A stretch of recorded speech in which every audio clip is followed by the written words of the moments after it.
जूझने का मेरा इरादा न था, मोड़ पर मिलेंगे इसका वादा न था। रास्ता रोककर वह खड़ी हो गई, यूं लगा मौत जिंदगी से बड़ी हो गई।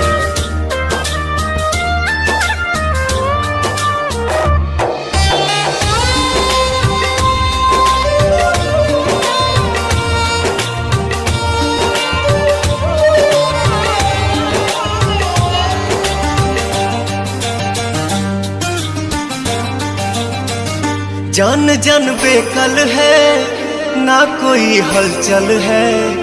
आज भारत माँ का सोना ये आंचल है। मौत की उम्र क्या है, 2 पल भी नहीं। मौत की उम्र क्या है, 2 पल भी नहीं। लौट के आऊंगा, पूछ से क्यों डरूं। जान जान बेकल है, ना कोई हलचल है। आज भारत माँ का सोना ये आंचल है। लाल देश का महान सरस्वती की जुबान, अभी जननी का बाकी है काम। कुछ दिन रख कर अपने धाम में लौटा देना है मेरे राम।